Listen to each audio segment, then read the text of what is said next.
ముంచినా, వేదలో నన్ను చుట్టినా, బాధలో నన్ను ముట్టినా, నా కొండయు నీవే, నా కోటయు నీవే, నా కొండ కోట నీవే యేసయ్యా. నా కొండయు నీవే, నా కోటయు నీవే, నా కొండ కోట నీవే యేసయ్యా. అందరూ నన్ను విడిసినా, నీవు నన్ను విడువనంటిని. అందరూ నన్ను విడిసినా, నీవు నన్ను విడువనంటిని.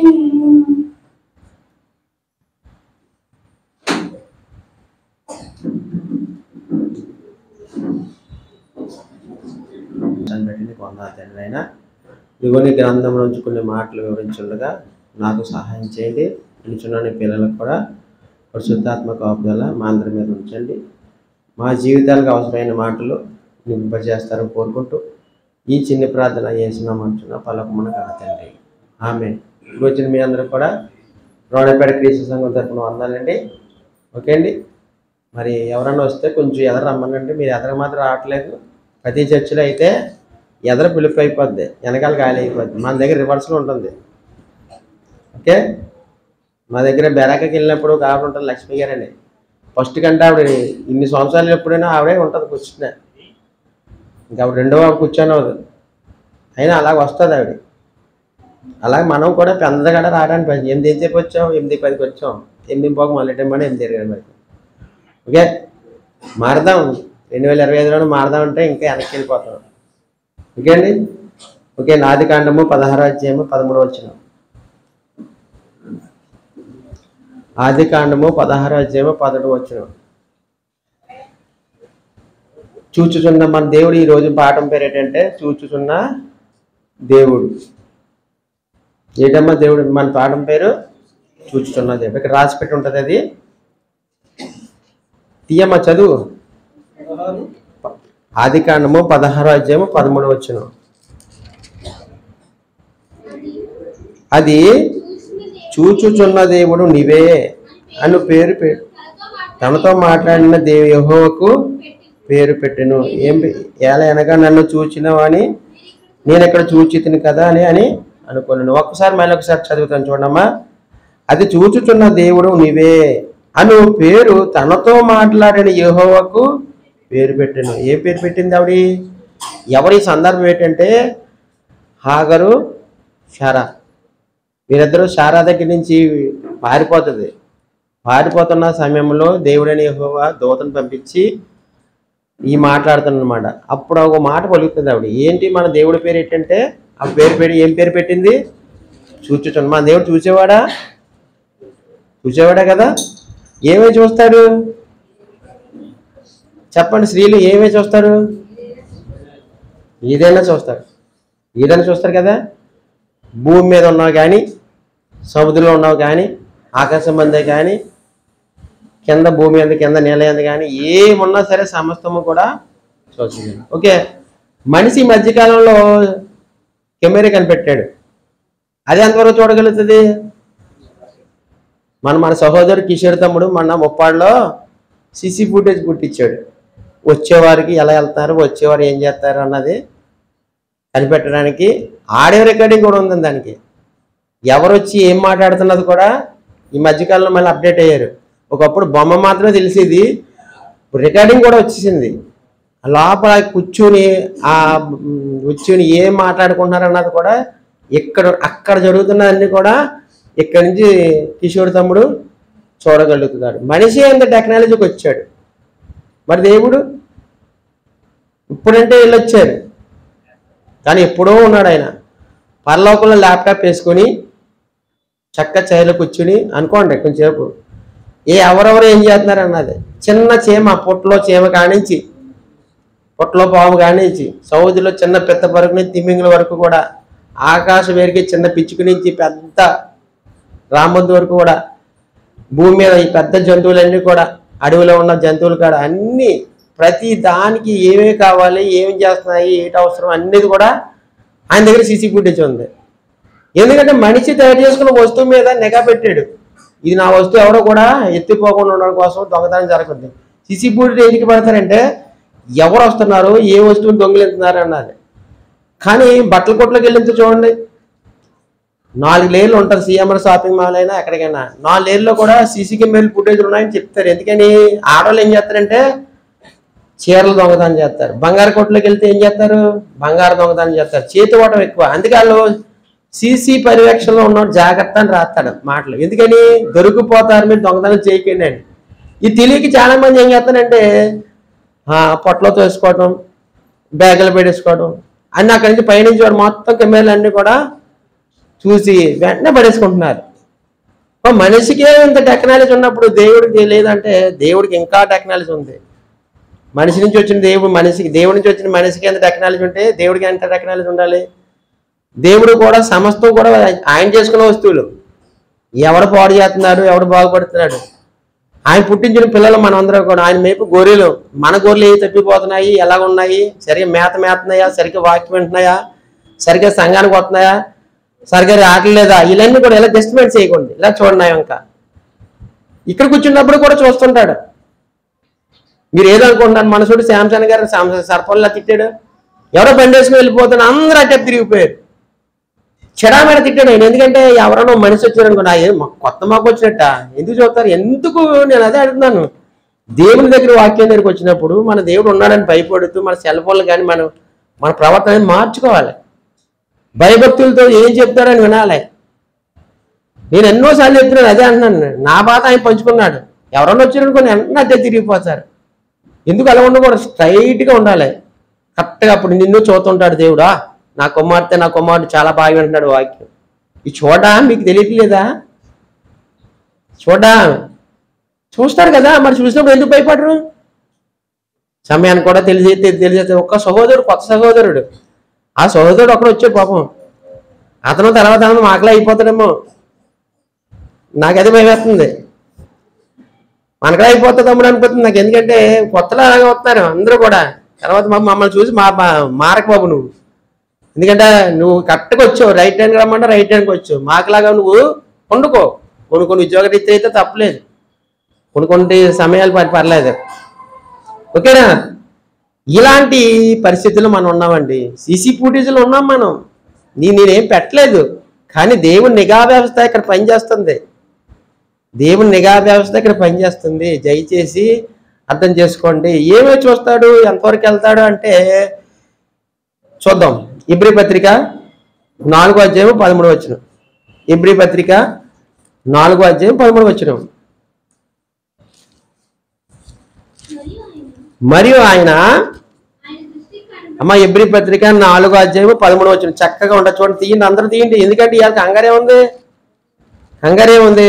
వెళ్దాం, గంట సేపు చెప్పుకుందాం, ఎక్కువసేపు చెప్పండి అంటారమ్మా అనుకోండి. బేగా ముగించేయండి, బేగ ఎక్కేయండి. అక్కడి నుంచి ఎక్కేస్తారు సహోదరులు అని. అప్పుడే ఎక్కి మరి ఎందుకు ఎక్కేద్దాం? 10 నిమిషాలు ఉండవు దేవుడి సన్నిధిలో ముందు వెళ్ళాలంటే మరి ఇలాగ ఉంటుంది. కోపడతాను అంటారు. ఎక్కి అంటున్నారు. ఎలా ఎక్కేస్తాం? వచ్చావు, ప్రార్థన చేసుకున్నావా, దేవుడి కొంచెం పాటలు పాడుకున్నావా? మయంపరచడం అంటే ఏంటి?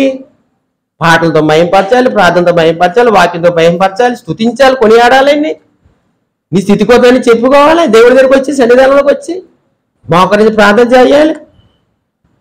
ఇదంతా జరిగిన తర్వాత నీ ఆత్మ పరిపూర్ణలోకి వస్తుంది. సిట్టాడు వద్ది పాలు వెంటనే తోడెడితే అయిపోతాయా? పెరిగి వెంటనే తయారైపోద్దా? మరగబెట్టాలి, చల్లారి పెట్టాలి, తోడు చొక్క వేయకుండా టైం ఇవ్వాలి. దేవుడి శరీరంలో కూడా అలాగే రావాలి. నీకు వాక్యం పరిపూర్ణంగా ఎక్కాలంటే నీ హృదయం కదలాలి, నీ హృదయం కదిలించబడాలంటే నువ్వు పరిపూర్ణంగా దేవుడి శరీరంలో కూర్చోవాలి. కొంచెంసేపు ఒక దినము కూర్చుంటే 10 దినాలు అంటున్నాడు. 1 గంట 2 గంటలు ఉండలేకపోతున్నారు మీరు.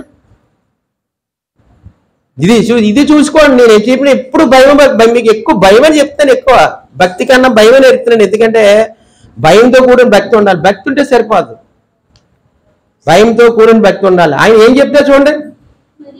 మరియు ఆయన దృష్టికి, ఎవరి దృష్టికి? దేవుని దృష్టికి కనబడిన స్పష్టం ఏది కూడా లేదు. మనం ఎవరికి లెక్క చెప్పవలసి ఉన్నదో ఆ దేవుని కన్నులకు సమస్తము మరుగు లేక తేటగా ఉందంట. ఎంత కొంచెం నీ కోళ్ళు నా కోళ్ళు కనిపించకపోవచ్చు, కానీ దేవుడి దృష్టికి ఎలా ఉందంటే తేటగా ఉంది. ఎవరు వచ్చారు, ఏం చెప్పి వచ్చారు, ఏ హృదయంలో ఏముంది, ఎవరు దేనికోసం వచ్చారు, నేను తిడతాను వచ్చారా లేదా దేవుడు వాక్యం కోసం వచ్చారా, అది తెలిసిపోద్ది. చూడండి ఎంత బాగుంది. చూడండి అదే అంటున్నాను, మా దేవుడు దొరికిపోతావా అంటున్నాను నేను. చూడండి మనం ఎవరైనా లెక్క చెప్పాలి, నాకా మీకు నేనా, మనందరం ఎవరు చెప్పాలి లెక్క? దేవుడికి. ఆ దేవుడి కన్నులు ఎలా ఉన్నాయంట చూడండి, ఎంతమంది వాళ్ళు ఒకసారి చదవమ్మా. మరియు ఆయన దృష్టికి కనబడిన స్పష్టం అంటే ఏంటనుకో, కనబడదంటూ ఏముండదండి. నీకు నాకు గోడవకలు ఏం జరుగుతుందో తెలియదు, ఇంటికి ఏం జరుగుతుందో తెలియదు, ఆ పక్కన ఏం జరుగుతుందో తెలియదు, నా వెనకాల ఏం జరుగుతుందో తెలియదు, కానీ ఆయనకన్నీ తెలుసు. అలాంటి ఆయన దగ్గరికి వచ్చి మన దేవుడు అంత గొప్పోడు, అంత పట్టించుకునే దేవుడు. ఏదో అనుకుంటున్నాం అంతే, చాలా లెక్కల్లో మాస్టర్ అయినా. చూడండి ఎంత చూడండి, ఆయన మనం ఎవరికి లెక్క చెప్పచ్చు, ఆయన దేవుడి కన్నులకు సమస్తము మరుగు లేక తేటగా ఉందంట. జాగ్రత్త సిస్టర్స్, బ్రదర్స్, జాగ్రత్త. నాకు నేను చెప్పుకుంటున్నాను, మీకు చెప్తున్నాను. నేను ఎప్పుడైనా ఒక మాట చెప్పానంటే నాకు సంబంధించిన వరకు నాకు భయం నేర్చుకుంటాను, మీకు భయం చెప్తాను. నాకు లేదు మీకు చెప్పను. నేను అడుగుతాను దేవుని, ప్రభావ మా సంఘానికి నాకు కానీ మాకు కానీ మాకు అవసరమైన మాటలు వినిపింపజేయండి అంటే ఎబ్నేజర్ చెప్పు అని అంట. ఎన్నో ఉంటాయి, ఆ అన్ని మాటలు కొన్ని ఉడికించుకుని దానికి కొంచెం కలుపుకుని మన సంఘానికి ఆశ్రయిస్తూ పేర్లు పెట్టి చెప్తాం. చెల్లి నిద్రవుతామమ్మా, అప్పుడేనే దా నీకు వచ్చిందే మా వద్దున రావాలి, కానీ మంచి లేవండి ఆవిడికి. ఓకే అండి. ఇప్పుడు నన్ను అడిగితే దేవునికి తల వెంట్రుకలు లెక్క లేకపోతే మనిషికి లెక్క చెప్పండి. దేవుడు ఎంత లెక్కలు తెలుసా, నీ తల వెంట్రుకలన్నీ కూడా లెక్కించబడ్డా ఉంటాయి. నువ్వు తలకలు వేసుకున్నప్పుడు, తుడుచుకున్నప్పుడు, లేకపోతే మొత్తం మీద ఏం చేస్తావు, దువ్వుతూ ఇలా ముట్టకట్టేసి అలా పడేసేస్తావు. మరి నీకు సిసి ఫుటేజ్ ఉంటుంది. కిషోర్ నీ సిసి ఫుటేజ్లో తల వెంట్రుకలు ఉన్నాయి ఏం చెప్తుంది, అది చెప్తుందా? చూపిస్తుంది అంతే. నీ తల వెంట్రుకలు ఎన్ని ఉన్నాయి చెప్పింది, అది నువ్వే కదా పెట్టుకున్నావు. పెట్టినోడు ఎవరో తెలియదు, ఎవరికి తెలియదు, అది కనిపెట్టినోడు కూడా తెలియదు. కానీ దేవుడు సీసీ కెమెరా తెలుసా, నీ తల వెంట్రుకలు, నా తల వెంట్రుకలు, మనందరి తల వెంట్రుకలు ఎన్ని ఉన్నాయి. ఈ రోజు బుధవారదేనా, ఉదయం నుంచి సాయంకాలకి ఎన్ని ఊడిపోయావో లెక్క. సరే, అలాంటి భయంతో ఉండాలి మనం. చూడు అంతే స్వామి. తర్వాత మనసులో ఏముందో కూడా సీసీ కెమెరా తెలుతుందా? తెలితే చెప్పండి, సీసీ కెమెరాకి ఏం తెలుతుందా? తెలియదు. మన దేవుడికి చాలా మంది ఆవులింతే పేగలు లెక్కడతారు. మేము లెక్కట్టు నా అన్నాను లెక్కట్టు. దేవుడు ఎంత దగ్గరికి వెళ్ళారు తెలుసా, ఎంత లోతుకి వెళ్ళి తెలుసా, నువ్వు తలంపు పుట్టక మునిపోయి నీలో నోటి నుండి మాట రాక మునిపోయి ఆయన సిసి పుట్టించి పడేస్తుంది మళ్ళీ. సో ఈ సిసి ఫుటేజ్ వేరండి. ఈ సిసి ఫుటేజ్ ఇలా పెట్టామనుకోండి, అట్టపక్క ఏం జరుగుతుందో చెప్పదు అది. కానీ ఈ మన దేవుడు సమస్తము కనుమరిగే లేదు, తేటగా ఎక్కడ దాకున్నా ఏ మూల ఉన్నా పట్టేసుకుంటుంది. జాగ్రత్త. దేవుని నిఘా వ్యవస్థ మన మీద ఉంది, దేవుని పిల్లల మీద ఇంకా ఎక్కువ ఉంటుంది. దేవుని కాపుదలతో పాటు ఇది కూడా ఉంటుంది. జాగ్రత్త. చూపు కానీ, మాట కానీ, నడవడి కానీ అన్నీ కూడా సిసి ఫుటేజ్లో దొరికిపోతాం. ఓకే, ఎదురుకి వెళ్దాం రండి. కీర్తనలు 139 1 నుంచి చూద్దామండి. కీర్తనలు 139 1 నుంచి చదువమ్మా. యెహోవా, నీవు నన్ను పరిశోధించి తెలుసుకుని ఉన్నావు. రండి. నీవు కూర్చుండుట, నువ్వు లేచుట నాకు తెలియను, నీకు తెలియను. చెప్పు, చదువు. నా తలంపు పుట్టక మునిపే నీవు నా మనసును గ్రహించి ఉన్నావు. చూడు మన దేవుడు ఎంత దూరం వెళ్ళిపోతాడు. ఇప్పుడు నేను ఒక ప్రశ్న వేస్తాను. ఇప్పుడు ఒక ప్రశ్న. ఏసేపు నువ్వు పొద్దున్నకి ఎన్నిసార్లు కూర్చున్నావు, ఎన్నిసార్లు వేసావు తెలుసా? తెలియదు. ఇక్కడ మీకు ఎవరైనా మీరు కూర్చున్నారు, మీరు బ్రదర్స్ మీరు ఎన్నిసార్లు కూర్చున్నారు, ఎన్నిసార్లు వేసారు? ఏమా సిస్టర్స్ మీరు ఎన్నిసార్లు కూర్చున్నారు? ఉదయం నుంచి సాయంకాలం ఎన్నిసార్లు లెగిశారు, ఎన్నిసార్లు తర్వాత కూర్చోబోతున్నారు మీకు తెలుసా? తెలీదా? తెలియదు. ఇక్కడ ఉన్న వాళ్ళు ఎవరు తెలియదు, కానీ దేవుడికి తెలుసు. సరే, ఎంత దేవుడు మనల్ని ఎంత పట్టించుకున్నాడో. మనం కూర్చుండుడా, లేచుట, పోనీ ఎన్ని అడుగులు వేశారు చెప్పండి, ఎన్ని అడుగులు వేశారు చెప్పండి. కానీ ఆ అడుగులు కూడా లెక్కే. సరే, దేవుడు ఇలాగ మన మీద ఎగ వ్యవస్థ ఇచ్చాడు. నా కుమార్తె పొద్దున్న లేచి ఎన్ని అడుగులు వేసింది, ఎంత దూరం వెళ్ళింది, ఎన్నిసార్లు కూర్చుంది, ఎన్నిసార్లు లేచింది, ఎన్నిసార్లు పడుకుంది, ఎన్నిసార్లు తిరుగుతుంది, ఎక్కడి నుంచి ఎక్కడ ప్రయాణం చేసింది, ఇదంతా కూడా సీసీ ఫుటేజ్లో ఉన్నామని మనం చూడ. తర్వాత ఏమంటున్నాడు, నా నడకను నా పడకను నువ్వు పరిశీలన చేసి ఉన్నావు. నడక కూడా పడక. ఎన్ని గంటలు పడుకున్నావు నువ్వు, ఎన్ని గంటలు లెగిస్తున్నావు నువ్వు. మీరు ఎప్పుడైనా అనుకున్నారు ఎన్ని గంటలు పడి ఇవాళ బుధవారం మీరు మంగళవారం ఎన్ని గంటలు పడుకున్నారు, ఎన్ని గంటలు వేసి మిమ్మల్ని అడిగితే మీకు తెలుస్తుందా? తెలుస్తుందా? తెలియదు కదా. మన దేవుడికి తెలుసు. అదే అన్నా నేను, మనం అంతా దేవుడి నిఘా వ్యవస్థ మన మీద అలా పట్టింపుగా ఉంది. ఇప్పుడు ఉదాహరణ, ఈ దావీదు రాసిన కీర్తనే, ఇది దేవుడు యెహోవా చెప్తున్న మాటే. ఏం చెప్తున్నాడు? దావీదు గారు రాసిన కీర్తనలు ఏం చెప్పారు? దావీదు మేడ మీద మిద్ది మీద ఇటు తిరుగుతుంటాడు, మేడ మీద తిరుగుతుంటాడు. ఎవరైనా పట్టుకున్నారా? దేవుడే పట్టుకున్నారా అతన్ని? సాయంకాలం వేళ ఏం చేసాడు అతను? యుద్ధము జరుగుతున్న వేళ ఏం చేసాడు అతను? యుద్ధాన్ని పోవడం మానేసేసి మేడ మీద మిద్ది మీద తిరుగుతున్నాడు. అప్పుడు ఎవరిని చూశాడు? బచ్చిపని చూశాడు. చూసిన తర్వాత ఏమనుకున్నాడు? కావాలనుకున్నాడు. ఎవరు పట్టుకున్నాడు అతన్ని? ఎవరైనా పట్టించారా? ఎవరైనా దేవుడే పట్టుకున్నాడా? దేవుడే పట్టుకున్నాడు. రేయ్ దావీదు, నువ్వేం చేస్తున్నావు? నా శిశుపుడులు కనిపెట్టేశాడు అక్కడ. పైన చూస్తుంటే మన దావీదు గారు ఇటు తిరుగుతున్నాడు. తిరిగితే తిరగచ్చు, వాకింగ్ చేస్తాడు అనుకోవచ్చు. ఎక్కడ చూశాడు? ఎవరిని చూశాడు? బాతుల్లో స్నానం చేస్తున్నప్పుడు చూశాడు. దొరికిందా? దొరికాడా దొరకలేదా? ఈజీగా దొరికేస్తాడు. నువ్వు ఒంటరిగా ఉన్నావు కదా, సెల్ ఫోన్లో ఏం చూస్తున్నావో, ఒంటరిగా ఉన్నావు, నీ హృదయంలో ఏం ఆలోచిస్తున్నావో, అసలు మంగళవారం బుధవారం ప్రార్థనకు వస్తున్నావో, ఆదివారం ప్రార్థనకు వస్తావో తెలియదు అనుకున్నారా? ఏడు ఎక్కడో దావీదు చేసిన తప్పును పట్టేసుకున్నాడండి ఆయన. ఆయన నా పడక నా నగ తెలుసు, నీకు నా ఆలోచన రాకముందు తెలుసు, నేను కూర్చుండి తెలుసు, నాకు నుంచో కూడా తెలుసు. ఇంతకంటే ఏంటండి? దేవుడు దొరికిపోతున్నామని చూసుకోండి. తప్పు చేశారని అంటలేదు నేను. మన దేవుడు ఇలా పట్టించుకుంటున్నాడు. దావీదుని పట్టేశాడు. పట్టించిన తర్వాత వదిలేశాడా? తుప్పలు పట్టించాడు, అడవులను తిప్పించాడు, పట్టపాగాలు అందరూ చూస్తుండగానే దాని ఉత్పత్తులతో పాడు చేసాడు. చూసారా? దేవుడు దొరికిపోతే దాచిపెట్టండి. మన దేవుడు నచ్చలేని తెలుసా? అతిక్రమములు అస్సలు ఒప్పుకో, అస్సలు చూడకుండా చూసి చూడటం ఉండదండి. అది కుమారుడైనా ఎవరు చేసినా సరే తప్పుడు ఎప్పుడు దాయడు మన దేవుడు. పట్టపగలు చేస్తాడు. దావీదు ఇష్టానుసారుడు అయినప్పటికీ తప్పు చేసినప్పుడు శిశుపుడులు దొరికిపోయాడు కదా. దొరికిపోయిన అంటే శిక్ష ఖరారైపోయిందా? ఇప్పుడు చాలా మంది హత్య చేస్తున్నారు, ఏమీ తెలియదు అనుకుంటున్నారు. భార్యలు భర్తలు చంపేస్తున్నారు, భర్తలు భార్యలు చంపేస్తున్నారు. ఈ మధ్యకాలంలో లేడీస్ ఎక్కువ చంపేస్తున్నారు మగవాళ్ళని. ఈ మధ్యకాలంలో చూసిన వైరల్ అవుతున్న ఏంటంటే ఇద్దరు బాయ్ ఫ్రెండ్స్ పెట్టుకుంటున్నారు రక్త సంబంధం, వాళ్ళిద్దరు కలిపి భర్తలు వేసేస్తున్నారు. ఒకప్పుడు వేరు, ఇప్పుడు వేరు. ఇవన్నీ కూడా తర్వాత ఏమవుతుంది? భర్త చచ్చిపోతున్నాడు, పిల్లలు అనాథలైపోతున్నారు, ఆడికి అక్రమ సంబంధం దిగిపోతుంది, ఈవిడి జైలుకి వెళ్ళిపోతుంది. ఇవన్నీ ఎవరు పట్టిస్తున్నారు? దేవుడు సహాయం ఉంది. ఈ మనుషులు కనిపెట్టిన సీసీ ఫుటేజ్లు కూడా ఒక మనిషి ఇలా పట్టించేస్తున్నప్పుడు దేవుడు పట్టుకోడు అంటారా అనుకున్నారా? జాగ్రత్త, చాలా జాగ్రత్త. సంఘానికి వచ్చేసామనుకోవడం కాదు, వాక్యం చెప్పేసామనుకోవడం కాదు, వాక్యం వినేసుకోవడం కాదు. చాలా భయంతో వ్యక్తితో ఉండాలి మనం. ఇవన్నీ కూడా సంఘాలకు వచ్చి నిద్రపోతుంటారు. నిద్రపోతున్న చూడ్డా అటు ఇటు పక్కన కూర్చున్న సహోదరితో మాట్లాడుతూ చూడ్డా. ఎందుకు చూడ్డు అనుకుంటున్నారు మీరు?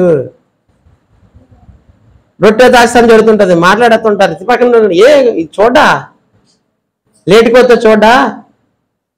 ఎన్ని చూడనుకున్నారు ఏంటి? దేవుడు నిఘా వ్యవస్థ మన మీద క్లియర్గా ఉంది. ఈయన చెప్తున్నాడు, అన్ని చెప్తున్నాడు. జాగ్రత్త. ఓకే సహోదరులారా, నేను భయపట్టాలని బాధపట్టాలని కాదు, కానీ మీరు నిత్య జీవానికి వెళ్ళాలి, నేను కూడా నిత్య జీవానికి వెళ్ళాలి. మన అందరికి మెలుకులు దేవుడు నేను చెప్తున్నాడు. ముందుగానే ప్రమాదం ఉందని హెచ్చరిక చేసినప్పుడు దాని గురించి తెలుసుకున్నప్పుడు ప్రమాదంలో పడకుండా మనం తప్పించబడతాం. మనకు దేవుడు కూడా నా కుమారులు నా కుమార్తెలు కూడా ఇదిగో నేను ఇలాంటి వాడిని, నేను అన్నీ చూస్తున్నాను, దయచేసి తప్పులు చేయకండి అమ్మా ప్లీజ్ అని చెప్పేసి ఆయన మనకి ఇది రాసి ఇచ్చాడు. ఇది నాతో చెప్పిస్తున్నాడు.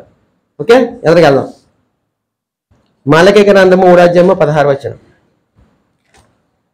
మలకి గ్రంథము 3:16.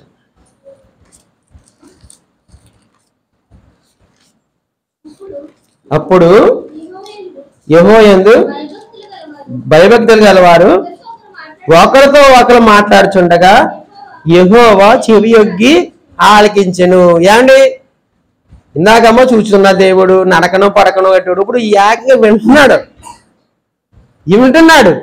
ఏంటి వింటున్నాడు చూడ కింద.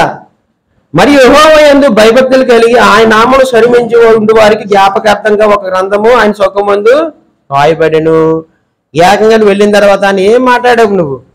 చర్చికి రాకముందు ఏం మాట్లాడావు, చర్చికి ఏం వచ్చిన తర్వాత ఏం మాట్లాడావు, పక్కడితో ఏం మాట్లాడావు, ఎదుటితో మాట్లాడావు, ఎంచేపు మాట్లాడావు, ఇవన్నీ కూడా రికార్డింగ్. యెహోవా చెవియొగ్గి ఆలకిస్తున్నాడంట. అంటే చూసారా, దేవుడు కూడా మన మాటలు వింటున్నాడంటే వింటున్నాడు. చాలా జాగ్రత్త. చర్చికి వచ్చిన తర్వాత అస్సలు మాట్లాడకండి. వాక్య సంబంధం అర్థం అవ్వకపోతే రిఫరెన్స్లు కాదు అడగండి. అస్సలు మాట్లాడకూడదు. స్తుతిస్తూ దేవుడు స్తుతిస్తూ గానపథకాలు చేసుకుంటాం హృదయంలో భయంతో భక్తితో చాలా జాగ్రత్తగా ఉండాలి. ఏం మాట్లాడుతున్నావు అన్నది ఆయన పెట్టేసుకుంటున్నాడు. చెవియొగ్గి ఆలకెత్తడంట. మీరు అనుకున్నారు ఎవరు వింటలేదు కదా, ఎవరు చూడలేదు కదా, నన్ను ఎవరు అడుగుతారు, నేనేం అడగను, నేనేం విన్ను, నేనేమి మార్కు లేను. కానీ దేవుడు పట్టించుకునే దేవుడు. నువ్వు అడుగుతావని ఒక గ్రంథం రాశాడంట. నువ్వు ఆ రోజు వెళ్ళిన తర్వాత అది పరలోకంలో వెళ్ళదు. నన్ను ఎందుకు నరకంలో ఏడేస్తావంటే, ఒరే బాబు నువ్వు ఇలా పలానా దుక్కులా అసభ్యకరంగా మాట్లాడావు. అందుకే దేవుడు కూడా ఎంత మంచోడంటే కుంటూని చూసి నువ్వు ఏళ్ళని చేయకూడదు. కొళ్ళు కనబడవని చెప్పేసి కాలు అడ్డెట్టకూడదు. చెవిటోడు కదండి చెవిటోడు అని చెప్పి తిట్టావనుకో ఆడు వినకపోవచ్చు. నేను అదే భయపడుతున్నాను. చెవిటోడు ఏం వినడు అనుకో, నువ్వు చెవుడుదానా గుడిదానా అని తిట్టావనుకో, సొట్టదానా అని దేవుడు వినేస్తాడు. అది జాగ్రత్త. చెవిటోడు కదా వాడని అనుకున్నావు, అది వినేవాడిది ఒకడు ఉన్నాడు కదా. ఎక్కరించకండి. చెవిటోడు అని ఇవ్వనని చెప్పేసి ఏదో తిట్టావనుకో ఆడు వెనకపోవచ్చు, దేవుడు వింటున్నాడు కదా. చాలా జాగ్రత్త. ఎవరిని తొలనాడకూడదు, ఎవరిని తొక్కించనేయకూడదు. మనం వాళ్ళలో ఉన్నది కూడా దేవుని ఆత్మే. వాడిని చెవిటి వారిని గుడ్డువారిని కుంటువారిని కుట్టించు నేనే కదా అన్నాడు ఆయన. నేను పుట్టిద్దని వేరే ఎకారంతరం అని అడుగుతాడు. ఒక రోజు దొరికిపోతాం. ఎవరిని ఏమనకూడదు. మన సైలెంట్గా మన నోరు జాగ్రత్తగా మన పని ఏంటో మన పరిశుద్ధ జీవితం పరిశుద్ధంగానే కొనసాగించాలి. ఎప్పుడు నుంచి అంటే నువ్వు ఎప్పుడైతే చర్చలో అడిగెట్టావో నీ ముగింపు చనిపోయే వరకు కూడా పరిశుద్ధంగా జీవించాలి. ఓకే, ఇంకోటి చూసుకుందాం. ఎబ్రీ పత్రిక 13:4. ఇది అందరికీ తెలిసిందే. ఎవరు తెలియదు? పెళ్లి చేసుకున్న వాళ్ళందరికీ తెలుస్తుంది. ఏంటది? వివాహము అన్ని విషయములలో ఘనమైనది చెప్పుతుంది. చదవండి అమ్మా. ఏడు రాజు ఎంత డల్గా ఉన్నారేంటి? వివాహము అన్ని విషయములలో. ఏమా పెళ్లి చేసుకున్న వాళ్ళు చెప్పొచ్చు, పెళ్లి చేసుకోబోమని వాక్యం చెప్పొచ్చు, కళ్ళు మూసుకుని ఏమా నువ్వు పెళ్లి చేసుకున్నావు కదా, నువ్వు కార్డు మీద వేసుకున్నావు కదా జీవనం నువ్వుని. వివాహం అన్ని విషయంలో ఘనమైనది గాను పానుపు ఏమన్నాడు? ఏంటిది? ఎందుకని ఘనమైనది గాను పానుపు ఎలా ఉండాలంట? వెళ్ళి నిష్కపటమైనగా ఉండాలంట. ఎందుకు చెప్పు? ఎక్కడికి వెళ్ళారు తెలుసా దేవుడు? మీరు వరకు పెళ్లి వరకు చూస్తారండి. ఈ రోజున ఓ సహోదరి మన ఇక్కడ పెళ్ళి అయింది. ఆదివారం నాడు ఫస్ట్ నైట్ కెమెరాలు అన్నీ చేస్తారు. ఫస్ట్ నైట్ అయిన తర్వాత ఎవరైనా సీసీ ఫుటేజ్ పెట్టుకుని వెళ్తారా లోపలికి? ఎవరు వెళ్ళరు కదా. కానీ దేవుడు వెళ్తాడు. మీకు తెలుసా ఆ విషయం? దేవుని వెళ్ళకుండా చేయగలరా మీరు? తలుపు తీస్తారు, గెంటుతారు, లోపలికి తలుపు వేసేస్తారు, బాయ్ అంటారు, వెళ్ళిపోతారు. మీరు వచ్చేస్తారు, పెళ్ళికి వీడియోలు తీస్తారు. శోభనాకి ఎవరు వీడియోలు తీయరు, కానీ దేవుడు వీడియో తీస్తాడు. మీకు తెలుసా ఆ విషయం? ఇది మీకు అసభ్యకరంగా ఉన్నదనుకుంటున్నారు పదజాలం, కానీ దేవుడు ఎక్కడికి వెళ్తుందో చూడండి మీరు ఒకసారి. 13:4 చదివారా ఎలా ఉన్నది? వివాహం అన్ని విషయంలో ఘనమైనది గాను పానుపు నిష్కమైనది గాను ఉండవలెను. వేశ్యంగులకు వ్యభిచారులకు దేవుడు తీర్పు తీర్చును. తీర్పు తీస్తాడా? తీరుస్తాడు. ఎలా ఉందో దీనికి నిదర్శనం పెట్టి చెప్పగలిగితే మనం ఒకసారి ఆదికాండంలోకి రండి. 38వ అధ్యాయం 6వ వచనం. మంచి పాయింట్ ఇది. చూడండి, ఇప్పుడు అందరూ కూడా పెళ్లి వరకు వచ్చారు, శోభన వరకు ఎవరు వెళ్ళలేదు. సిసి పుట్టేది బయటే పనిచేసింది, లోపల పని చేయట్లేదని మీరు అనుకున్నారు. దేవుడు పుట్టేది వెళ్ళింది. అక్కడ ఏం జరుగుతున్నది మంచి వాక్యం 13వ అధ్యాయం 38వ అధ్యాయము ఆదికాండం రండి. 38:6 చదువుతాడు. ఆదికాండము 38వ అధ్యాయం 6వ వచనం చూడండి తమ్ముడు, మంచి వాక్యం చూడండి. కంగారు పడకండి, మనకు జాగ్రత్తగా వెళ్దాం. 38:6 తీసారు అందరూనే. యోధ తన జ్యేష్ఠ కుమారుడని ఏరునకు తామారు అని దానిని పెళ్లి చేశాను. చాలా జాగ్రత్తగా కలిగించారు. తామారు పెళ్లి చేశాడు. యోధాకి ఇద్దరు కుమారులు. ఓకే, ఏరుకు పెళ్లి చేశాడు. ఏమైంది? యోధ జ్యేష్ఠ కుమారుడైన ఏరు యెహోవా దృష్టికి చెడ్డవాడు కనుక యెహోవా అతన్ని చంపేశాడు. ఏంటి, యోధా కుమారుడు చెడ్డవాడే చంపేతాడా? చంపేశాడు. ఓకే, ఇప్పుడు చచ్చిపోతుంది. వాళ్ళ ఆవిడ ఏమవుద్ది? విధవరాలు అవుద్ది. విధవరాలు ధర్మం ఎవరు చేయవచ్చు? తన తమ్ముడైనా మధ్యగా చేయొచ్చు. పాత నిబంధన కాలంలో తప్పు లేదు. అప్పటికి వేరు, ఇప్పుడు వేరు, సిస్టమ్ వేరు. తన మధ్యగారు దాని మధ్యవర్తిగా మధ్యగారు ఇచ్చాడు. ఈ మధ్యగారు వెళ్ళాడు చూడండి. అప్పుడు యోధ ఓనానుతో నీ అన్న భార్య దగ్గరకు వెళ్ళి మరిది ధర్మం జరిగించి నీ అన్నకు సంతానము కలుగు చేయమని చెప్పాను. మంచి పని చెప్పాడా? మంచి చెప్పాడు. అబ్బా, నీ అన్న చనిపోయాడు కాబట్టి మీరు మరిది ధర్మం ప్రకారం వెళ్ళి పెళ్లి చేసుకుని సంసారం చేయమన్నాడు. ఇది ఏం చేయాలి చూడండి. తర్వాత ఓనాను ఏమనుకున్నాడు తెలుసా? ఆ సంతానము తనది కాదనుకుని ఎరిగి ఆమెతో పోయినప్పుడు తన అన్నకు సంతానము కలుగు చేయకున్నట్లు తన రేతస్సు నేలను విడిచాడు. ఏం చేయాలంటే వీడు తప్పు చేశాడు.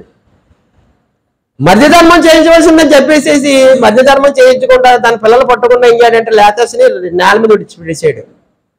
ఇది ఎవరు కనిపెట్టారు చెప్పండి? ఎక్కడికి వెళ్ళాడైనా? పానుపు నిష్పకపటంగా ఉండమంటే ఏం చేశాడు? నాకు పుట్టిన పిల్లలు నా పేరు రాదు, నా అన్న కుమారుడు నాకు అన్న కుమార్తెలు అవుతారని నీడు తప్పు చేశాడు. దేవుడు పెట్టే శిష్టాన్ని తప్పు పెట్టాడు. ఏం చేశాడు తర్వాత? ఇతన్ని చూడండి. అతను చేసిన యెహోవా దృష్టికి చెడ్డదైన కనుక ఎందుకు చంపాడు చెప్పండి? ఎందుకు చంపేశాడు? ఎక్కడికి వెళ్ళాడు? అక్కడ ఏం జరుగుతుందన్నది ఎవరికా తెలుసా? యోధాకు తెలుసా? తామారు తెలుసా? ఎవరు తెలుసు? దేవుడు అదే అంటున్నాడు, పానుపు నిష్కపటంగా ఉండాలి.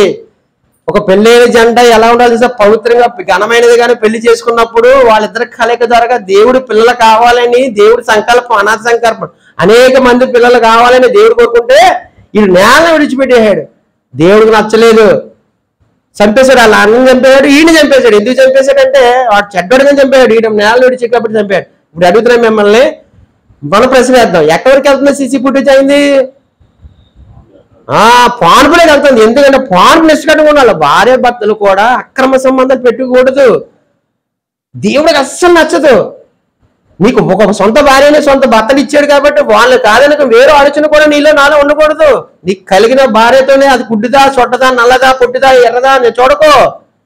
వివాహం అన్ని విషయాలు ఘనమైన పెళ్లి చేసుకున్నావు కదా, చావైనా రేవైనా దాంతోనే ఉండు, ఆడుతూనే ఉండు. ఎవరో అక్రమ సంబంధం దొరికిందని ఆడితో ఫోన్లు చేసుకోవటం, ఎవరో అక్రమ దాంతో ఫోన్ చేసుకోవటం చిరాకని ఇలాగుండి సంబంధం పెట్టుకుంటే ఏమవుతుంది తెలుసా? దేవుడు దొరికిపోతాం, చంపేస్తాడు. ఇప్పుడు చంపడానికి ఉన్నారు మీరు, నరకంలో వేసిస్తాడు. ఇక దేవుడు కళ్ళకన్నా రాజ్యం అండి ఇది. అనేక మంది పిల్లలు కావాలనుకున్నాడు. వివాహం అన్ని విషయాలు ఘనమంది పానుపు నిష్కట్టుగా ఉండాలి. గర్భఫలం నేనిచ్చి బహుమానం అంటే ఏం చేస్తారు? అక్రమ సంబంధాలు పిల్లకి అంటున్నారు. పిల్లల్ని ఎంత కనేసిండేది కాదు, క్రైస్తవులే చంపేస్తున్నారు పిల్లల్ని అడ్డొచ్చారని చెప్పేసి. మనలో లేరా? సెంట్రల్ జైలుకి వెళ్ళండి, మీరు సబ్ జైలుకి వెళ్ళండి, కోర్టుకి వెళ్ళండి. ఇన్ని అక్రమ సంబంధాలు అయింది. ఎంతమంది క్రైస్తవులు ఉన్నారు తెలుసా? ప్రతి చోట క్రైస్తవులు ఉంటున్నారు. పోలీస్ స్టేషన్లో క్రైస్తవులు ఉంటున్నారు, కోర్టుకి వెళ్తే క్రైస్తవులు ఉంటున్నారు. ఏం దీనికి ధర్మశాస్త్రం తెలియదా? దేవుడి ఇచ్చిన ధర్మశాస్త్రం తెలియదు, తెలిసినా పాటించలేదు. మన వాళ్ళు కనపడ్డారు, మన సహోదరులు కనపడ్డారు. ఏంటంటే భార్యాభర్తలు గొడవలు. ఎవరు తప్పు అని అంటలేదు. నీ వివాహం అయిన తర్వాత నువ్వు చావైనా రేవైనా ఆవిడతోనే ఉండాలి.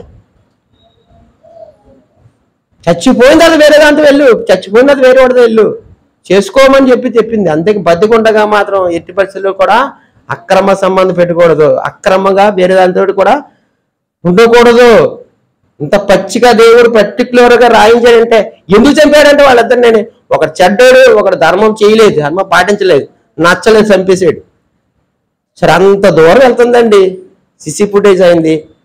అంత చూచుచున్న దేవుడు మన దేవుడు, చాలా జాగ్రత్త. ఓకే అండి. కీర్తనలు 94:8-9 అండి.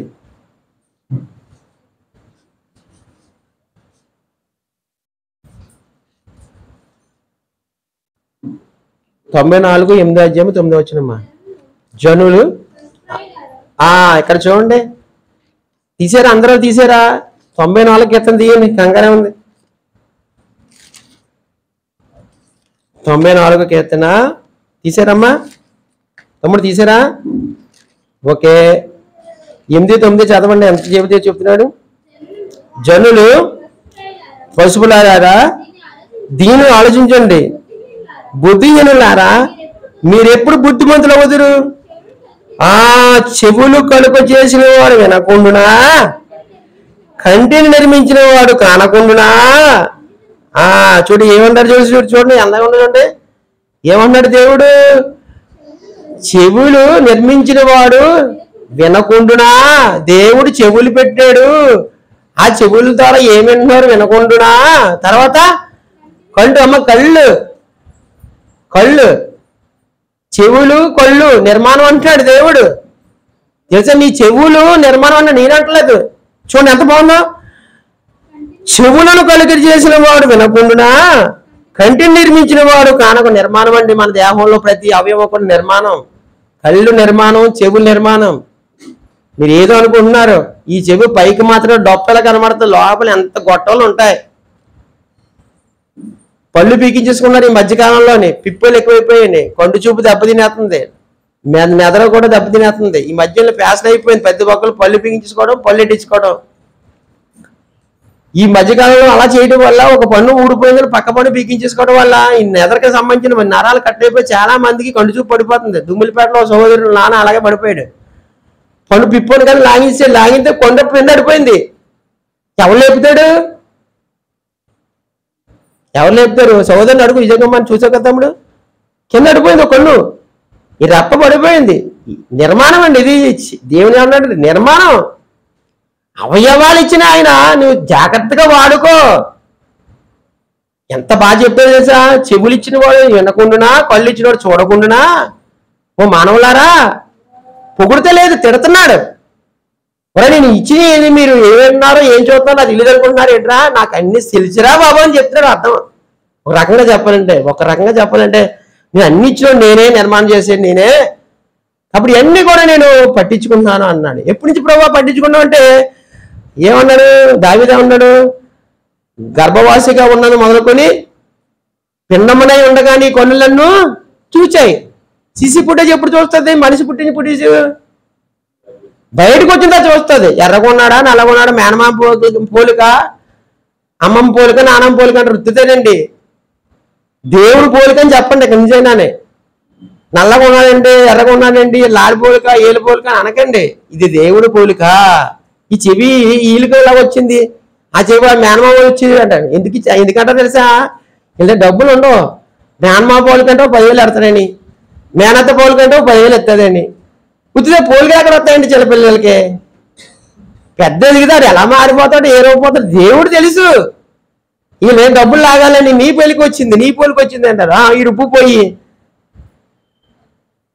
ఓ 10,000 తీసుకోరు బాబు అంటాడు. ఇప్పుడు ఇది చెప్పకండి నీకు ఎప్పుడు కూడా అని అలా చెప్పకండి. దేవుని పోలిక. ఎవరి పోలికలు చేశాడు మనల్ని? దేవుని పోలిక. జాన్సన్ గారు కట్టిన పోలిక దేవుని పోలిక. మనుషుల పోలిక మనిషికి చెప్పకండి.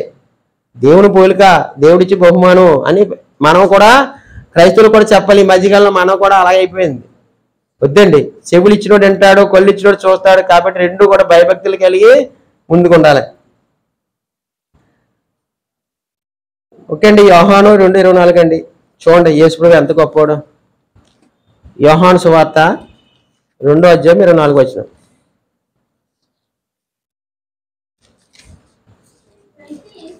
అయితే యేసు అందరిని ఎదిగినవాడు గనుక చెప్పమ్మా ఆయన తన వారు వశం చేసుకోలేదు.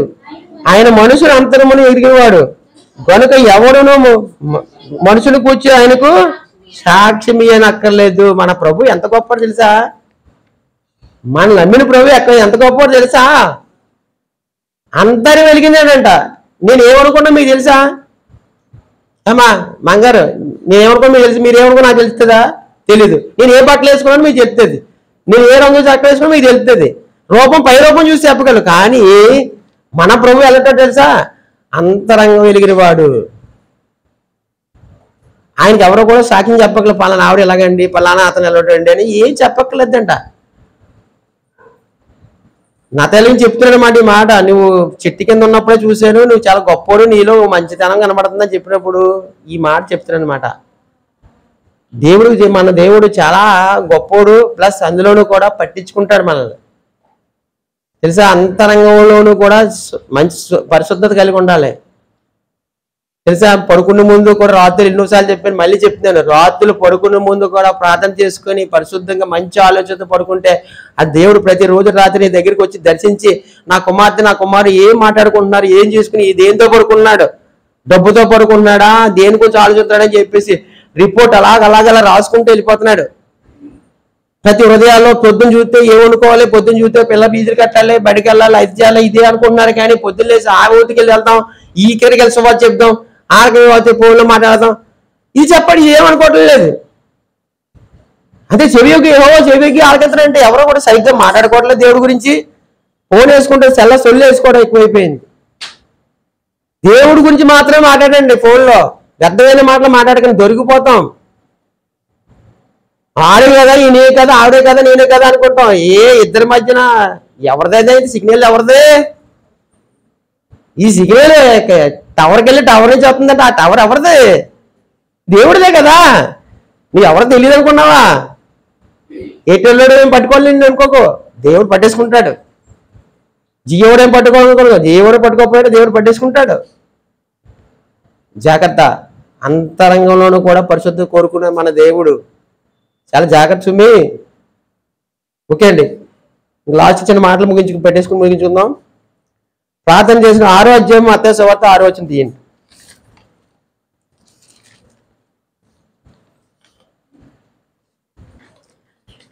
మత్తయి సువార్త 6వ అధ్యాయం 6వ వచనం తీయండి. నువ్వు ప్రార్థన చేయనప్పుడు నీ గదిలోకి వెళ్ళి తలుపు వేసుకుని రహస్యమందు చూచునే తండ్రికి ప్రార్థన చేయవలను. ఎందుకు తలుపేసుకోమన్నాడు? ఎక్కడున్నాడు దేవుడు? చెప్పండి. ఎక్కడున్నాడు దేవుడు? రహస్యంగా ఉన్నాడు. అంటే నువ్వు కనిపించకపోతే లేననుకుంటున్నావా? ఆయన ఎండనుకుంటున్నావా? నువ్వు చేసే ప్రార్థన నువ్వు ఎందుకు ఏడుతున్నావో, దేని గురించి ఏడుతున్నావో అన్ని దేవుడు చూసుకుంటాడండి. రహస్యమందు తలుపేసుకోమన్నాడు. ఎందుకని? ఎవరు డిస్టర్బెన్స్ చేయకుండా కళ్ళు మూసుకోమంటాం మేము ప్రార్థనలో. ఎందుకు తెలుసా? పక్కన ఏం మాట్లాడుతున్నారు, చెవులు కూడా మూసుకుని ఉంటే బాగుంటుంది అనిపిస్తుంది నాకు. చెవులు కళ్ళు మూసుకుని ఉంటే నిజంగా ప్రార్థన చేసుకుని ఏకగ్రవత అనుకుంటాను. అదే కళ్ళు మూసుకొని అంటే ఈ 2 నిమిషాల్లోనే ఇంటి ఒకటే మాట్లాడుతుండే. ఇక్కడి నుంచి చూస్తాం మేము, చూసిన ప్రతి ఒక్కరు కూడా అప్పుడప్పుడే మాట్లాడుతుంటారు. వద్దండి. ప్రభు పాలన కార్యక్రమంలో చాలా సంస్కారవంతంగా పరిశుద్ధంగా ఆచరించాలి మనం. ఆయన చెప్పిన పని చెయ్యాలి. రహస్యమందు చూచి నీ తండ్రి నీకు ప్రతిఫలం ఇవ్వాలంటే నువ్వు ఎలా చేయాలి? ప్రార్థన ఎలా ఉండాలి? నువ్వు ఆయన వినేలాగా ఉండాలి. నువ్వు మాట్లాడే మాట ఆయన వినేలాగా ఉండాలి. అంటే నువ్వు నచ్చాలంటే ఆయన చెప్పిన విధంగా నువ్వు ఉండాలి, నేను ఉండాలి. అప్పుడు నీకు ఏం కావాలో ఇస్తాడైనా. అడుగు వాటికంటే నువ్వు ఊహించే వాటికంటే ఎక్కువగా ధారాళంగా ఇచ్చే దేవుడు. మీరు జ్ఞానం అడగండి అంటే జ్ఞానం అప్పుడు అడగట్లేదు. ఎవరు చూసిన అవసరాలు అడుగుతున్నారు. ఇదేమింటాడు అంతమానికి, నీ కొడుకు కానీ కూతురు కానీ మాట్లాడితే 10,000 వేయండి, మాట్లాడితే 20,000 వేయండి, అంతమాని అది కొనండి ఇది కొనండి, నీకు ఏమినిపిస్తుంది? నీకు ఏడో అంతమానికి నోరిపితే అంతమానికి ఇది కావాలి అది కావాలి అడిగితే నీ కూతురు కానీ కొడుకు కానీ నీకు ఎలా ఉంటుందా? మా చెల్లి ఎలా ఉంటుంది? నీకు కోపం వచ్చేది కదా. అమ్మా నీకు బాగున్నావా, నీకేం అవసరం ఉందా, నీకేం తేవాలా, నీకేం సాయం చేయమంటావా, బట్టలు ఉతకమంటావా, లేకపోతే ఏం సాయం చేయమని కూతురు అడిగితే నీకు ఎలా ఉంటుంది? నీకు చాలా ఆనందంగా ఉంటుంది. మనం కూడా ఏమో ప్రభువా నాకు నోరిచ్చో, నాకు కాళ్ళు ఇచ్చో, నా చేతులు ఇచ్చో, నాకు అవయవాలు అన్నీ బాగా ఇచ్చో, కుంటోలు కన్నా గుడ్డోలు కానీ వీళ్ళందరికన్నా నేను బాగున్నాను, నన్ను ఏం చేయమంటావు, నన్ను ఏం చేయమంటావు, నువ్వు చెప్పిందే చేస్తాను, నన్ను వెళ్ళమంటావా అని అడగండి. అని అడుగుతారేమో అని ప్రతి ఒక్కరు దేవుడు ప్రతి ఒక్కరు ప్రార్థన అన్నాడు. ఎవరు అడగట్లేదు. అందరూ తమ సొంత కార్యముల్లో చూస్తున్నారు కానీ యేసు కార్యములు ఎవడో కూడా చూస్తున్నారా? చూచట్లేదు. మనం అలా ఉండకూడదండి. మన వాడిపేట క్రీస్తాంగం అలా ఉండకూడదు. యేసు కార్యములు కూడా పట్టించుకోవాలి మనం. మరి ప్రార్థన చేసినప్పుడు కూడా రహస్యం మంది ఉంటున్నారని జాగ్రత్తగా చేయాలి. ప్రార్థన అనుభూతికి ప్రార్థనలు ఏకీవించాలి. మన సంఘంలో ప్రార్థన తక్కువ. నేను అడిగితే నేను చెప్తున్నాను కదా, బయట ఉన్న సంఘంలో ప్రార్థన ఎక్కువ, సమయం కూడా ఎక్కువ. వాళ్ళ పాటలు 15, 16 పాడతారు, ప్రార్థనలు ఎక్కువ చేస్తారు. ఆ తర్వాత వాక్యం చెప్తారు. మనలో ఆరాధన అన్నది లేదు. ఆరాధన అంటే ఇది కాదంటాం. ఏది చెయ్యొద్దని చెప్పాడా దేవుడు? ఆరాధించొద్దు పాటల ద్వారా అన్నాడా? చెప్పను మానేస్తాం. లేకపోతే ప్రార్థన చేయొద్దన్నాడా? కొనియాడొద్దన్నాడా? స్తుతించొద్దన్నాడా? మీరు త్వరగా వస్తే ఎన్ని జరుగుతాయి, వాక్యం మాత్రమే పట్టిస్తారంట. వాక్యం మాత్రమే. వాక్యం కూడా ఇక్కడికి వచ్చేరక్కలేదు, సెల్ ఫోన్లు వెళ్ళొచ్చు. మరి సంఘంగా సమాజంగా కూడుకోవాలంటే అన్నీ చెయ్యాలి. అన్నీ చేసేదే సంఘం. మళ్ళీ వాడిని చెప్తున్నాను కదా, మళ్ళీ ఆ వాడి నుంచి తొందరగా రండి, ఎక్కువగా పాటలు పాడుకుందాం, దేవుడు చూస్తాడు, దేవుడు వింటాడు, ఎక్కువ ప్రార్థన చేద్దాం, ఎక్కువగా వాక్యం ఎక్కువ చెప్పుకుందాం. ఓకేనా? కూర్చొని మాట చూసుకుని ముగించుకుందాం. 17-18 కూడా చూడమ్మా. అక్కడే 6:17-18. ఉపవాసం చేయుచున్నట్లు మనుషులు కనబడవని కాక రాసమని నీ తండ్రికి కనబడవని నువ్వు ఉపవాసం చేయుడు. నీ తల అంటుకొని నీ మొగం కొడుకోవడము. ఏంటి అన్నాడు? ఉపవాసం చేసినప్పుడు కూడా రహస్యంగా చేయమంటున్నారు. వీళ్ళు ఏం చెప్తున్నారు? 40 రోజులు ఉపవాస. బైబిల్ ఏం చెప్తుంది? ఉపవాసం ఉన్నప్పుడు దేవుడికి నీకు మాత్రమే తెలియాలి. ఈవిడేం చేస్తుంది? ఈ బ్రదర్ ఏం చేస్తాడు? నీరసంగా ఉంటాడు. యా బాబు అలా ఉన్నావు తమ్ముడు అంటే ఫాస్టింగ్ అంటాడు. పోయింది. ఏమ్మ అలా ఉన్నావు అంటే ఫాస్టింగ్ పోయింది. ఎవరు తెలియాలి అని చెప్తున్నాడు. రే బాబు నువ్వు ఫాస్టింగ్ ఉంటే నాకు నీకు కనెక్టింగ్ ఉండాలి. జనాలు తెలియడం కోసం పబ్లిసిటీ చేసుకోకు, ముఖం వికారంగా పెట్టుకోకు. తల అంటుకొని ఎలా ఉండాలి తెలుసా? జేసుప్రభు దగ్గరికి వచ్చినప్పుడు జిడ్డు మొగాలతో రాకండి. తల అంటుకుని ఆనందంగా మంచి బట్టలు వేసుకుని లగేజ్లు జాడలు వేసుకుని ఇలా ఇరబోసుకుని రాకండి. సుందర గారు మన అదే తిట్టారు. ఏది బ్యూటీ పార్లర్కి వెళ్తున్నారు, ఎక్కడికి వెళ్తున్నారు, మీరు లాగిలేటి చిరాక్ కానీ మిమ్మల్ని వచ్చేటప్పుడు రోడ్డు మీద అందరూ చూస్తుంటారు కదా. మగవాళ్ళు సంస్కారంగా ఉంటారండి, ఆడవాళ్ళేనండి. మన దగ్గర లేరనుకోండి చెప్తాడు, బాధపడతాడు. పెద్ద ఆయన జల్లము వేసుకుని రండి అంటే ఎరబూసుకుని వస్తున్నారు. స్టైల్ మళ్ళీ మాట్లాడుతున్నప్పుడు ఎలాగా అలా ఉండకూడదు. ఉపవాసం చేసినప్పుడు కూడా దేవుడికి నీకు మాత్రమే తెలియాలి. అన్ని జాగ్రత్తలు మెలుకులు ఎందుకు చెప్తారో తెలుసా? చక్కగా తలకనీళ్ళు వేసుకుని ఎంత అందంగా రావాలి తెలుసా? హృదయం శుద్ధితో రావాలి. శారీరక శుద్ధి ప్లస్ ఎలాంటి మాడు ముఖమైనా సరే తలకనీళ్ళు వేసుకుంటే నెగనెగలాగా ఆడేస్తారు. ఎందుకని? తల అంటుకోమని చెప్పాడు. తల అంటుకుని చర్చికి వచ్చినప్పుడు చక్కగా అందంగా తయారైరండి. హృదయ శుద్ధి దేహ శుద్ధి ఈ రెండు చేసుకొని సిద్ధపాటు కలిగి సంస్కారవంతంగా చక్కని బట్టలు వేసుకుని అనుకు వెలుగుగా ఉన్న బట్టలు వేసుకొని, ఈ మధ్యకాలం వాడు క్రైస్తవులే బొట్లు పెట్టుకుని వచ్చేస్తున్నారు, పెద్ద పెద్ద బొట్లు. చిన్న పెట్టుకోండి, ఎక్కడికో వెళ్ళేట్టు ఎందుకు, గుళ్ళకి వెళ్ళేట్టు బొట్లు కూడా చిన్నవి పెట్టుకోండి. పెట్టుకున్న వాళ్ళు చిన్నవి పెట్టుకోండి, తప్పు లేదు. నువ్వు ఎక్కడికి వెళ్తావు, చర్చికి వెళ్తున్నావు తెలియాలి కదా, నువ్వు మారేమని తెలియట్లేదు. అందుకే నువ్వు చర్చిలో ఏం చేస్తారు, బొట్లు తీయించేస్తారు మారేమని తెలియడం కోసం. మనం పెట్టుకోమన్నాం, చిన్న బొట్లు పెట్టుకోండి, ఇంతంతా ఇట్టేసుకుని వచ్చేస్తారు. అలా రావద్దు.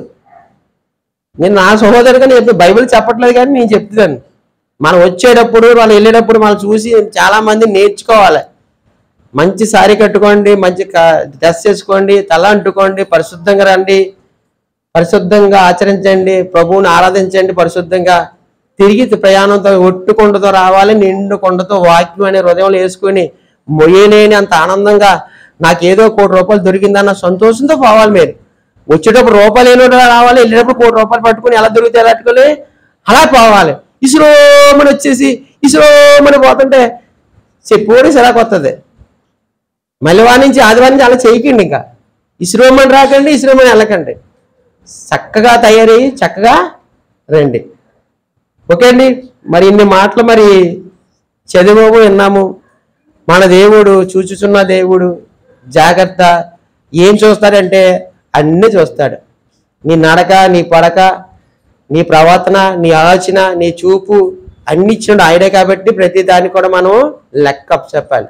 మన దేవుడు చూచుచున్న దేవుడు కాబట్టి ఆ సీసీ ఫుటేజ్కి దొరుకుతాం. కాబట్టి జాగ్రత్తగా మన జీవితాన్ని మనం కొనసాగించుకోవాలి. ఓకే, చిన్న ప్రార్థన చేసుకుందాం. మా మృతిగా ప్రేమించి మా పరలోకపు తండ్రి, నువ్వు చూచుచున్న దేవుడు అని కొన్ని మాటలనైనా తెలుసుకున్నాము. నేనే చెప్పాను, వాళ్ళని హెచ్చరించాను, నన్ను నేను హెచ్చరించుకున్నాను. కాబట్టి ఈ మాటలు చెప్పిన నేను కానీ వింటున్న వారు కానీ పెడచెవుని పెట్టకుండా నువ్వు ఈరోజు నీ ప్రసంగం వింటున్నావు. నిజమైనా విన్నావు కాబట్టి చెప్పగలుగు. నాకు ఆ తలంపు ఇచ్చో, అదే కూడా నీ తలంపే. కాబట్టి ప్రతిదీ నా నోటిన మాట రాకమునిపై నువ్వు తెలుసు. కాబట్టి మేము గుర్తెరిగి ఏం మాట్లాడాలన్నది కూడా తొందరపాటు పడకుండా మాట్లాడుకు నిదానించాలి. కోపడకు చాలా జాగ్రత్తగా ఉండాలని చెప్పావు. ప్రతి విషయంలోనూ మాకు ముందే చెప్తున్నావు. ఇదిగో ఎక్కాల బుక్ ఇచ్చి ఇదిగో పలానా దానికి ఆన్సర్ ఎలా ఉంటుందని చెప్తున్నావు. మేము ఎక్కాల బుక్ ఉండి కూడా మేము లెక్కల్లో ఫెయిల్ అయిపోతున్నాం. దయచేసి నీ పరిశుద్ధ గ్రంథం ఏదైతే చెప్పిందో, నువ్వైతే ఏవైతే రాయించావో అవన్నీ కూడా వీలున్న మట్టుకు త్వరగా భవిష్యత్తు కాలంలో మీరు తెలుసుకొని నువ్వు చెప్పిన విధంగా మేము బ్రతకడానికి సహాయం చేయండి. మరి చిన్నపిల్లల మొదలుకొని పెద్దవారి వరకు వచ్చారు, కొన్ని విషయాలు తెలియజేశాము. వాటిని హృదయంలో పెట్టుకొని దాన్ని నెమరు వేసుకుంటూ చాలా జాగ్రత్తగా మా జీవితాన్ని కొనసాగించండి. మీ కళ్ళు మూసుకేటప్పటికీ నీ పరలోక రాజ్యంలో మేము అందరం ఉండాలి. నువ్వు ఎలా అయితే ఏ ఒక్కరు నశింపకూడదు అని నువ్వు ఎలాగైతే అనుకున్నావో మేము కూడా నశించిపోకుండా మేము నశించిపోకుండా అనేక మందిని రక్షించేవారుగా మమ్మల్ని అందరూ తీర్చిదిద్దండి. మంచి మంచి వాక్యాలు మా అందరికీ నేర్పండి. మా పరిశుద్ధ జీవితాన్ని పెంపొందించండి. ఇంత రానున్న రోజుల్లో మేము మమ్మల్ని చూసినప్పటికీ నిజంగా బలా నమ్మకమైన దాసురాలా అనేటట్టుగా మేము అందరం బతకడానికి సాయం చేయమని ఈ చిన్ని ప్రార్థన యేసునామమున అడుగుచున్నాము పరలోకమున్న కన్న తండ్రి. ఆమేన్. మీ అందరికీ వందనాలమ్మా. Thank you.